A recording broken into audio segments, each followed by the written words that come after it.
Let me ask you something, and I want you to sit with it for a moment before you answer. Think about where you were financially 10 years ago. Think about how much you earned, how much you saved, and what you told yourself you were going to do with it. Now look at where you are today. Is there a gap between those two pictures? Not just a small gap, I mean a real one. The kind that quietly embarrasses you when you let yourself think about it honestly. If there is, I want you to know something important before we go any further. That gap was not created by bad luck. It was not created by a slow economy or a rigged system or the wrong timing. Almost certainly, it was created by a handful of very specific, very human behaviors that most people repeat their entire lives without ever naming them clearly enough to stop.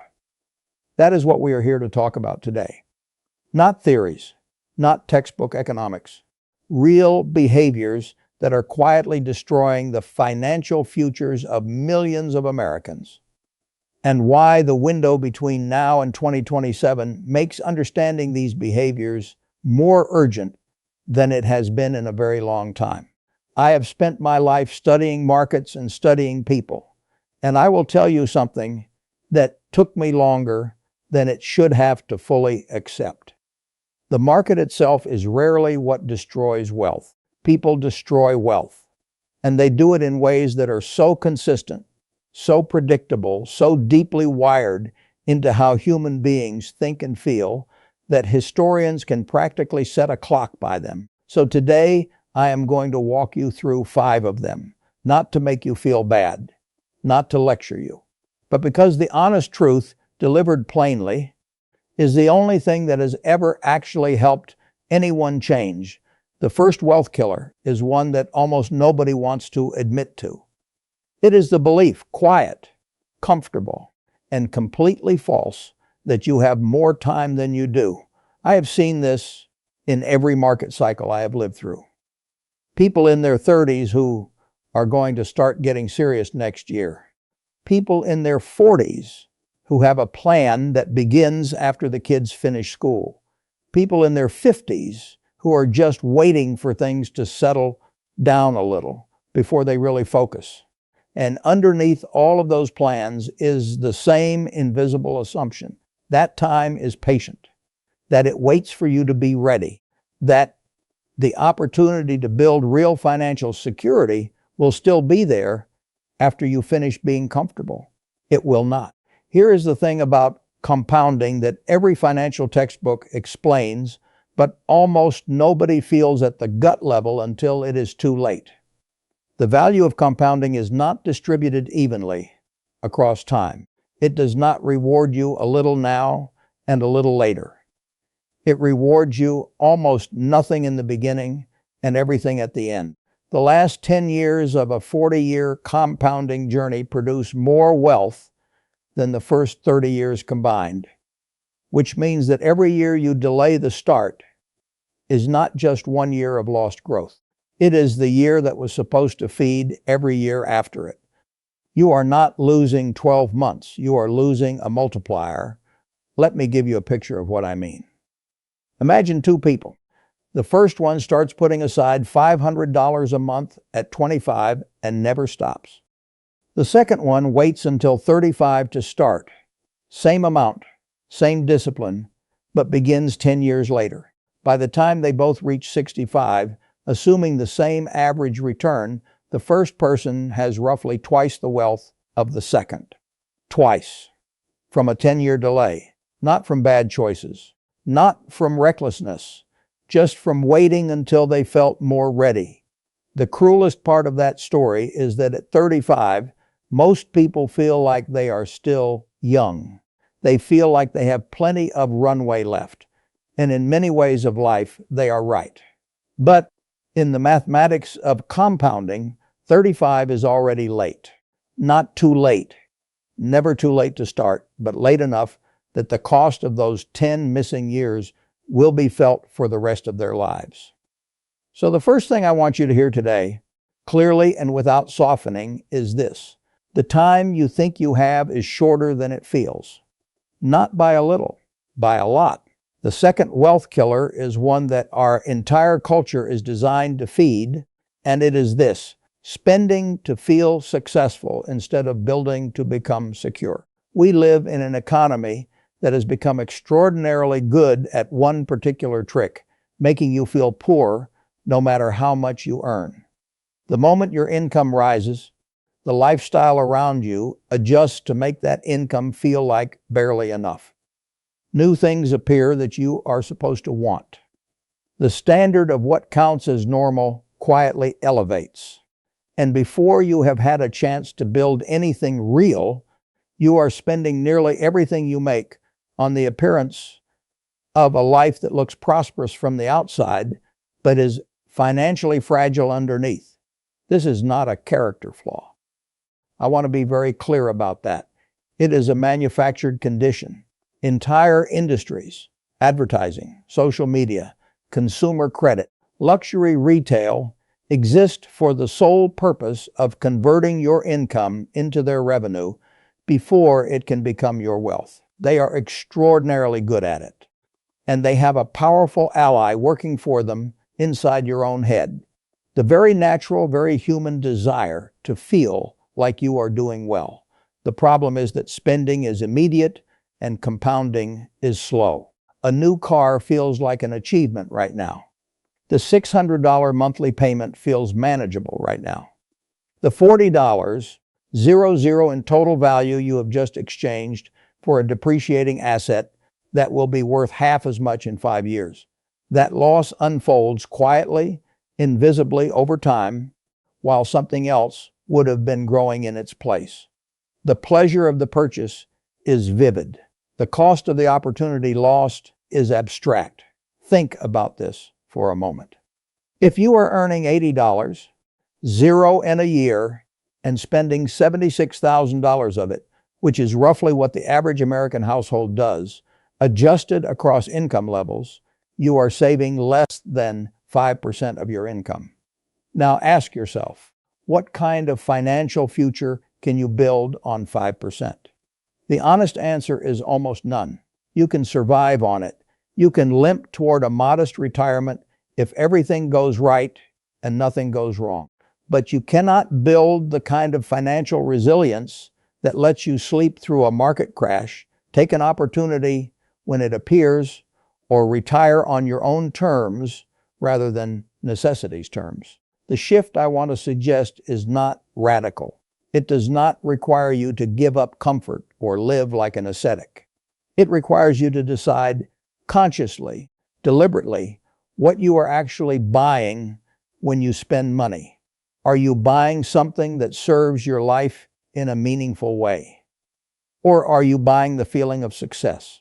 Because those two things can look identical from the outside, but have completely different financial consequences on the inside. The third wealth killer, and this is the one that costs people the most money at the exact moment they can least afford it, is making financial decisions from fear. Let me describe a scene that has played out thousands of times in my lifetime in every major market decline since I started paying attention. The market falls. It might fall 15%. It might fall 30%. It might fall 40%. The percentage matters less than what happens next, because what happens next is always the same.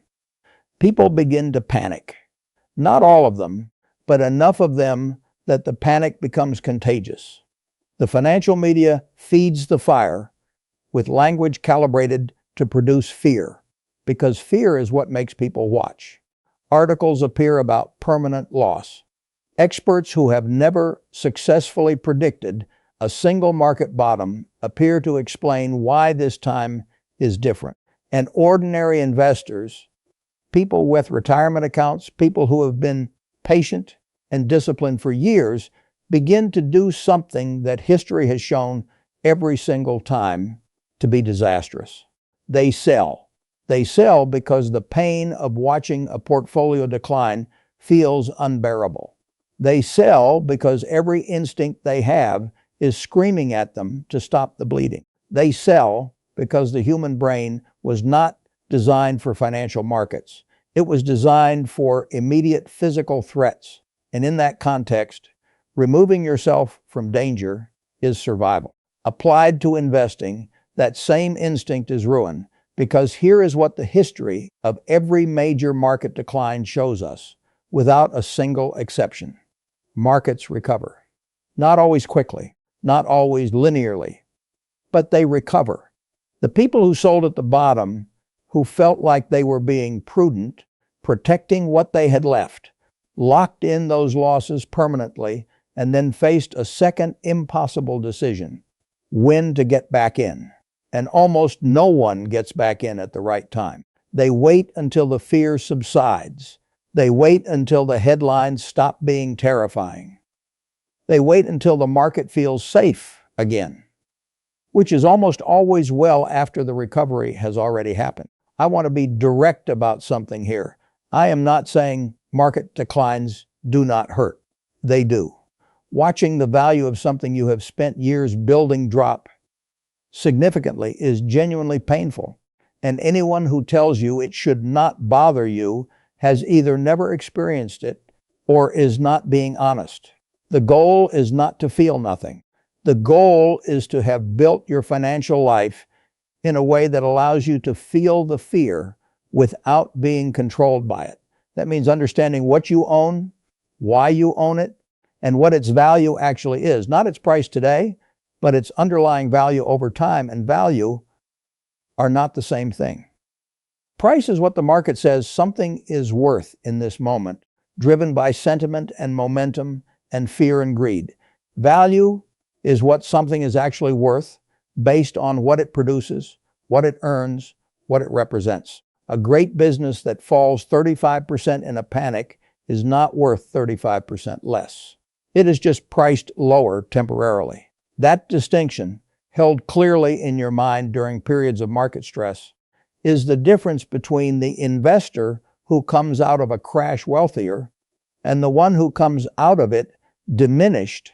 The fourth wealth killer is subtler than the others, and in some ways it is the most dangerous because it disguises itself as intelligence. It is the belief that you can time the market better than the market times itself. This one catches smart people, particularly smart people, in fact, because smart people are better at building convincing arguments for why their intuition is correct. They see patterns. They read broadly. They develop theories about where the economy is heading and construct logical cases for why now is not the right moment to invest, or why they should wait for a pullback, or why this particular sector is about to move. And then they wait. Waiting feels like discipline. It can feel like patience, like wisdom, like the behavior of someone who is not going to be fooled by the noise. But there is a critical difference between patience inside a position and patience outside of one. The patient investor who holds great assets through volatility is building wealth while they wait. The market timer who is sitting in cash waiting for the perfect entry point is not building anything. They are just watching. Here is the brutal arithmetic of market timing that most people never fully reckon with. The best days in the stock market tend to cluster near the worst days. They come in the chaos, in the uncertainty, in the periods when everything feels most dangerous. Studies done over multi-decade periods consistently show that if you miss just the 10 best single days in the market over a 20-year span, 10 days out of roughly 5,000 trading sessions, your returns are cut nearly in half. If you miss the 20 best days, you might barely beat a savings account. The market timer, by definition, is at the highest risk of missing those days, because they are watching and waiting and reasoning their way through exactly the kind of volatile periods when those recoveries happen most sharply. The person who was invested, who held through the discomfort without watching every tick, who had no clever strategy to time their way in and out, that person captured those days. And over 20 years, those days were the difference between a good outcome and a life-changing one. I have watched this pattern destroy wealth quietly for as long as I have been paying attention. Not loudly, not dramatically, but steadily. The slow accumulation of missed gains, of slightly wrong timing, of confident predictions that were a little off in a way that turned out to matter enormously. The cure is not to abandon judgment altogether. It is to be deeply humble about the limits of any individual's ability to predict what millions of other humans will do in complex, evolving conditions. The most consistently successful long-term investors I have ever observed share one quality above almost all others. They do not try to be clever about timing. They buy things they believe in, and they hold them through boredom and fear and noise for as long as the underlying case remains intact. The fifth wealth killer is perhaps the one least talked about in the context of personal finance, and yet, in my observation, it underlies much of the financial suffering that people experience throughout their lives. It is the failure to understand risk, not to avoid it, but to understand it. Most people approach financial risk in one of two ways that are both wrong. They either avoid it almost entirely, keeping money in savings accounts, avoiding any investment that involves volatility, treating uncertainty as the enemy of safety, or they take on more risk than they understand without understanding it, chasing returns they have heard about without genuinely knowing what they own or what it would mean if it went wrong. Both of these are, at their core, the same mistake. They are both responses to risk that are driven by feeling rather than understanding. The investor who keeps everything in cash feels safe. And in one narrow sense, their nominal balance is not going to fall, but their purchasing power is quietly, steadily being eroded by inflation year after year. The risk they chose to avoid, the short-term volatility of market-based investing, was replaced by a different risk that is harder to see and just as damaging over time. They traded a visible risk for an invisible one and called it caution. The investor who piles into whatever is performing well at the moment without understanding the business behind it, without knowing how it generates returns, without a clear view of what the downside looks like, is not taking intelligent risk. They are gambling with a financial vocabulary layered on top. And when things turn, as they always eventually do, for any asset that has moved too far too fast, based on sentiment rather than substance, that investor does not have a framework to hold on to. They only know it was going up before, and now it is not. Genuine financial intelligence is the ability to assess what you are getting in exchange for the risk you are accepting. It means knowing why you own something, not just that you own it. It means having a view of what a bad scenario looks like and whether you could live through it financially and emotionally. It means building a portfolio that you can actually hold, not one that looks elegant in theory, but that you will abandon the first time it drops 20% because you were never truly prepared for what that would feel like. Here is what I want you to carry with you from everything we have talked about today. Building real wealth is not complicated. I want to be honest with you about that because so much of the financial industry benefits from making you believe it is. The principles are not secret. They are not complex. They are available to anyone who wants them. What makes them rare in practice is not their complexity. It is the difficulty of maintaining the right behaviors over time in the face of fear and distraction and the constant pressure of a culture that wants you to spend, react, and doubt yourself, start earlier than feels necessary. The time is shorter than it seems, and the cost of delay is larger than you want to believe. Spend with intention, not with emotion. The consumption that feels like success is often the thing standing between you and it. Make decisions from a plan, not from fear. The worst decisions in investing history were made by people who were reacting to how they felt in a moment rather than what they believed over time. Build something you can hold when it is uncomfortable to hold it. Stop trying to be clever about timing. The market does not reward cleverness. It rewards patience. It rewards consistency. It rewards the person who shows up and stays year after year without needing to be right about next quarter. And finally, understand what you own. Know why you own it. Know what the downside looks like. Build a relationship with your financial life that is grounded in knowledge rather than hope, so that when conditions get hard, and they will get hard, you are not surprised. You are prepared. We are heading into a period between now and 2027 where the conditions in the economy, the interest rate environment, the political landscape, the pace of technological change, the pressure on consumers are going to create real turbulence. Not necessarily catastrophe, but turbulence. And turbulence separates the people who built their financial lives on solid ground from the people who built them on momentum and optimism. It reveals the truth of how you have been managing your money. Not because the turbulence itself destroys wealth, but because of what people do in response to it, the 5 behaviors we talked about today. The illusion of endless time, the spending that substitutes for saving, the fear-driven decisions, the market timing, and the failure to truly understand risk. These are not problems caused by market conditions. They are problems that market conditions expose. They exist in calm markets and in difficult ones.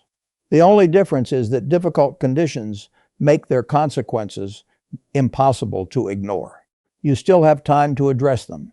Not infinite time, we talked about that, but real time, enough time. That what you do starting now will genuinely matter. Not in a small way, in a life-changing way. The greatest financial advantage available to any ordinary person is not inside information.